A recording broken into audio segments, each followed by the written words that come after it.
Halo semuanya, jadi hari ini aku akan wawancara teman-temanku dari Apple Developer Infinite Learning Batam cohort tahun 2023. Nah, mereka ini adalah pemenang dari WWDC tahun 2003. Nah, mungkin biar nggak berlama-lama, kita langsung aja nih perkenalan nih. Nah, mungkin dari sebelah kiri mungkin bisa kenal nama dan backgroundnya. Oke, halo guys, aku Wahid. Jadi saat ini aku seorang mahasiswa pendidikan teknik informatika di salah satu kampus di Jogja. Oke, kalau saya, halo guys, perkenalkan nama saya Edi. Saat ini saya berkuliah di Universitas Negeri Malang, jurusan Teknik Sipil. Oke, nah mungkin kita langsung masuk nih. Kemarin pas kalian ikutan WWDC itu kalian bikin apps itu tentang apa sih kalau boleh tahu? Dan mungkin bisa disampaikan ya story kenapa kalian buat apps tersebut itu. Oke, jadi kalau aku itu bikin aplikasi buat latihan public speaking. Oke. Jadi alasannya karena menurutku sendiri ya, public speaking tuh masih sesuatu yang agak menakutkan gitu loh. Ngomong di depan umum tuh kayak gimana ya, kayak grogi, nervous gitu. Ya. Pasti ada perasaan kayak gitu kan kalau aku. Jadi aku bikin aplikasi buat latihan public speaking. Nah, itu fiturnya tuh yang pertama ada virtual audience. Jadi itu pakai augmented reality. Jadi kita placement objek di depan kita, misal jadi nanti seolah-olah kita tuh ada di depan banyak orang gitu. Oke. Terus nanti ada teksnya juga kan. Ada teksnya. Disiapin teks di layar itu, terus kita ngomong sesuai teks itu. Nanti kalau udah selesai, ada machine learning yang memproses, yang mengolah apa yang kita omongin itu bener atau enggak sesuai dengan teks itu. Jadi gitu. speech to text pakai teknologinya sama AR. Berarti teknologi apa tadi? Speech to text dan juga AR gitu ya. Iya. Oke. Nah, mungkin ke Mas Edi nih, apa nih? Kemarin bikin apps tentang apa sih dan kenapa bikin apps tersebut? Kalau saya kemarin itu bikin aplikasi namanya Sekak. Sekak itu bahasa Indonesianya dari catur. Kenapa saya bikin aplikasi tentang catur? Ini kembali lagi ke masa kecil saya, yang dimana saya sebenarnya diajarin catur sama kakak saya itu sekitar umur 5 tahun. Tapi saya nggak ngerti notasi. Nah, terus kelas 4 SD, ini loncat lagi ya. Kelas 4 SD itu ada perpustakaan berjalan. Nah, di situ ada buku catur, langsung saya ambil. Lah, setelah saya lihat buku panduannya kok, notasi. Ini apa notasi, kok ada angka, ada huruf, tapi saya nggak ngerti. Lah, akhirnya cuma saya taruh, nggak saya baca, wis. Lah, setelah itu saya bermain catur tapi tanpa notasi. Setelah saya mengenal internet, baru saya cari di internet, notasi itu seperti ini. Terus ketika saya masuk ke Apple Developer Academy, saya mau bikin aplikasi yang dimana orang yang baru mengenal catur dan ingin ke tingkat advance untuk belajar notasi catur. Lah, itulah biar pakai aplikasi saya gitu sih. Aplikasi notasi catur gitu ya. Lah, kemarin itu notasi caturnya kayak gimana ya? Saya bikin dengan tampilan catur dengan papan, tapi di dalam papan itu kita bisa memindahkan bidaknya sebebas kita. Nggak kayak aplikasi catur yang biasanya kita harus ngikutin aturan. Misalkan kayak kuda jalannya begini. Terus kayak raja jalannya begini. Kalau saya bisa ditaruh di mana-mana, ini kayak gimana ya?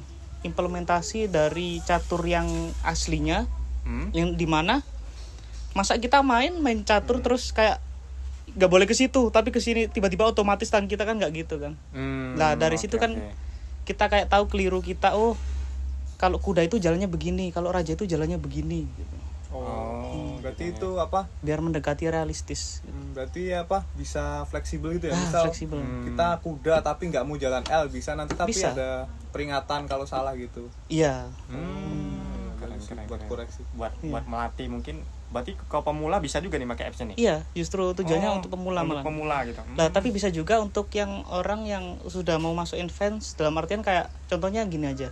Kalau kita mau belajar notasi kan butuh papan catur yang secara fisik. Padahal kalau kita ke perpus gitu kan, masa kita bawa catur fisik kan kayak kebesaran kan. Iya, benar, kalau kita bawa iPad itu kan lebih simple. Terus kita buka aplikasinya.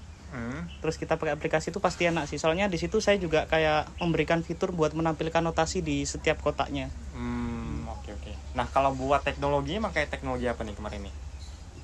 Sebenarnya kemarin itu sama mentor disaranin pakai Swift UI. Tapi masalahnya Swift UI terlalu ribet buat saya sebagai seorang desainer yang baru belajar coding. Nah, saya akhirnya pakai UI kit terus kayak drag and drop gitu. Lebih simpel menurut lebih saya. Simpel gitu ya. Yeah. Oke. Nah, mungkin kita langsung aja nih. Nah, pertanyaan selanjutnya, selama kalian memilih apps tersebut kan nggak langsung kalian milih itu tuh, pasti ada prosesnya. Mungkin kalian punya beberapa ide, terus kalian pilih ini. Nah, itu proses dari kalian menemukan ide yang kalian develop sebagai app sekarang hingga kalian coding dan sebagainya, itu prosesnya berapa lama sih? Gitu. Mungkin langsung nih, Mas Edi nih, biar lanjut nih. Kalau saya jujur aja udah membawa ide ini dari sebelum saya masuk akademi. Lah, tapi saya bingung pengimplementasiannya ke coding karena saya kan backgroundnya dari desain. Nah, itu.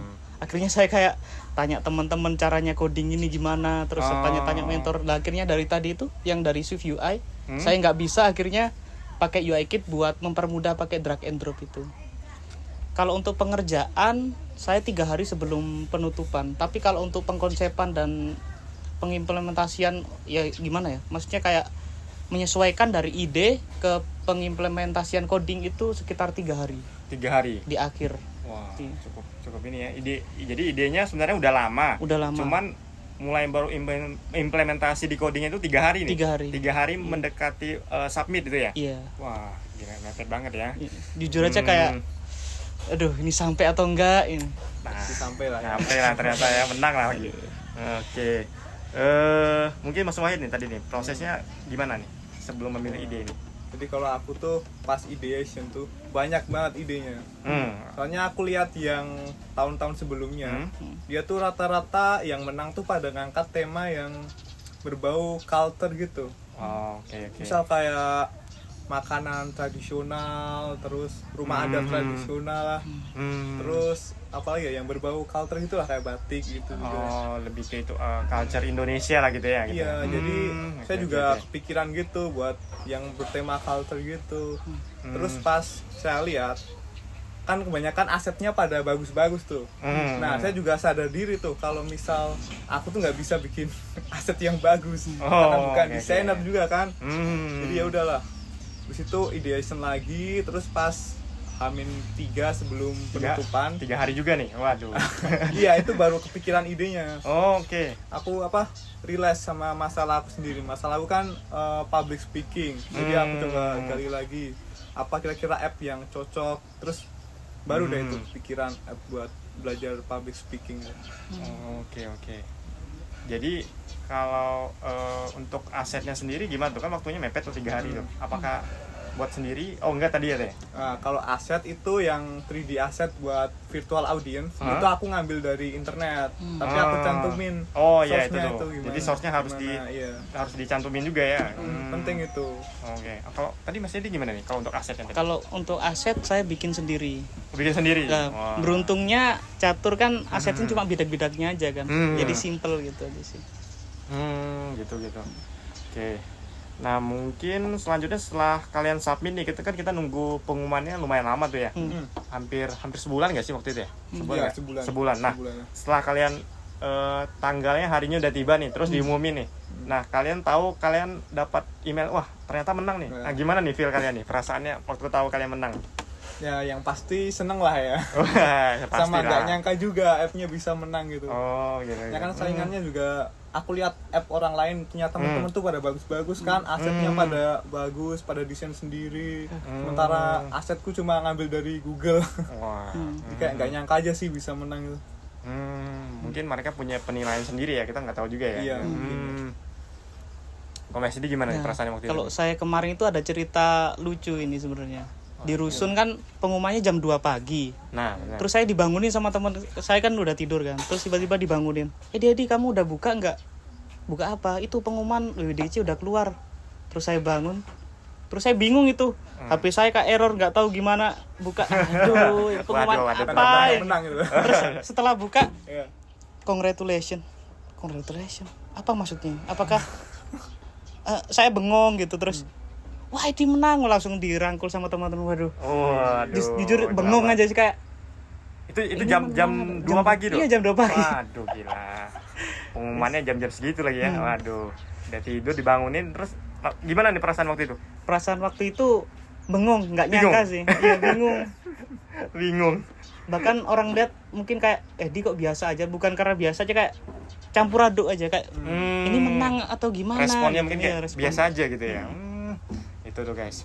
Jadi saking bingungnya. saking bingungnya nih Pak, malah jadi kayak biasa aja gitu ya. Ketika yang lain mungkin kayak heboh gitu ya, menang gitu ya. Ini malah biasa aja nih, saking karena bingung nggak nyangkanya gitu ya. Nah ini yang menarik nih, selanjutnya kan udah menang nih, pasti dapat gift dong, hadiah langsung dari California. Nah hadiahnya apa aja nih? Boleh ditunjukin nggak nih hadiahnya? Oke, hadiahnya coba. ini ada AirPods. Coba deketin dulu. AirPods berapa tuh? Ini berapa tuh? AirPods Pro Gen 2 yang terbaru guys. Terus keren. ada pin juga, pin WWDC. Ini ada macam-macam pinnya, ada Apple, WWDC. Terus ada juga jaket tuh yang dipakai Edi itu contohnya. Edi nih, contohnya nih. Swift Student Challenge. Nih kalau kalian mau lihat belakangnya nih, ada contohnya nih. Satu lagi nih, coba slide nih, kita lihat belakangnya nih. Nih desain untuk hoodie WWDC tahun ini ya. Kita lihat. Iya, yang Nih, depannya. ada tulisan Swift Student Challenge. Nih belakangnya nih. Belakangnya nih. Wih, keren banget kan. Gila. Kayak jaket Alan Walker ya. Alan Walker. Aduh, keren. Nah, itu kan tadi hadiah berupa fisik nih. Nah, mungkin ada benefit atau hadiah apa lagi nih?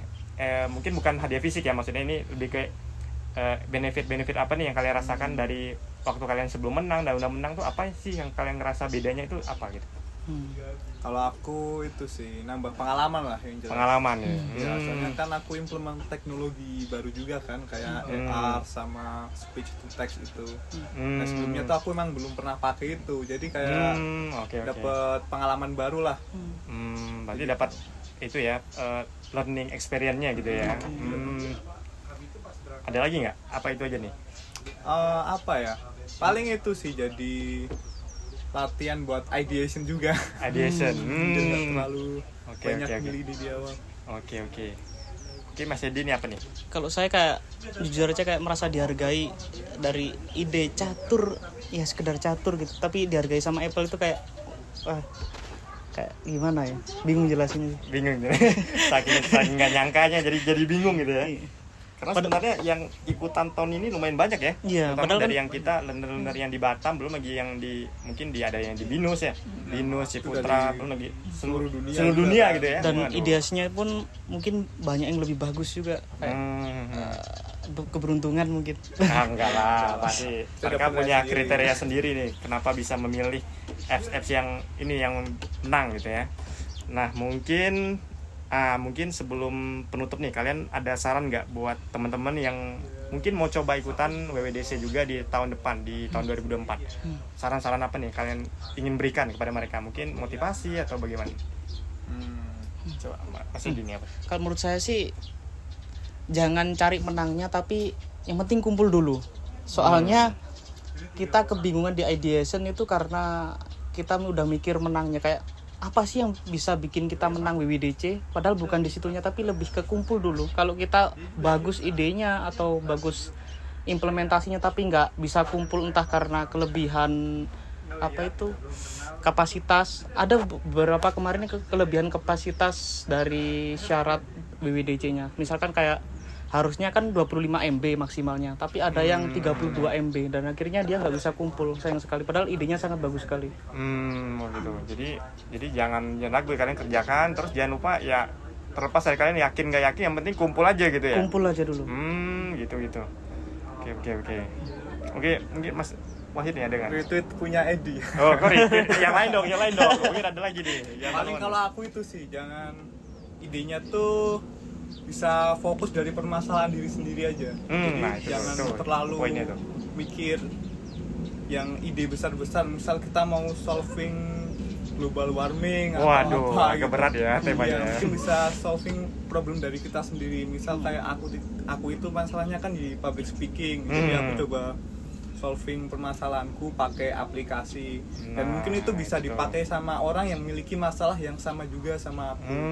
Nah itu tuh menarik tuh. Jadi sebenarnya ya nggak ada ide yang jelek sebenarnya, yang penting orisinil dan kalau bisa mungkin ide-ide tersebut dekat dengan kita gitu ya, permasalahan yang kita engage sama gitu. kita gitu. Gitu. Oke. Ada lagi nggak tambahan nih? Mungkin ada yang mau disampaikan lagi? Tambahan apa ya? WWDC itu kayak Apple pengen lihat, kita pengen nunjukin apa, kayak seperti apa ya? Apple pengen lihat passion kita di mana. Terus kayak Apple pengen lihat kita itu sukanya apa, terus kita bisa menunjukin nggak apa yang kita suka. Dan menunjukkannya itu dalam bentuk apps ini gitu ya, implementasinya gitu ya. Pada akhirnya di apps sih. Oke. Oke, jadi mungkin itu saja interview saya hari ini bersama teman-teman saya, learner juga dari Apple Developer Academy Infinite Learning Batam. Nah, buat teman-teman nanti kalau mau lihat apps-nya nanti akan aku cantumin mungkin di akhir video ini untuk apps demonya, dan untuk kontak dari mereka berdua juga akan saya cantumin di deskripsi. Nanti kalian nggak keberatan ya kalau ada yang nanya-nanya tentang WWDC? Silakan tanya guys. Silakan. Mereka open, jadi kalian jangan ragu, kontak aja mereka. Kalian juga bisa connect juga mungkin di LinkedIn-nya ya. Nanti akan dicantumin juga. Nah, mungkin itu saja interview hari ini. Sampai jumpa lagi di episode-episode lainnya gitu ya. Dadah. Dadah. Thank you guys.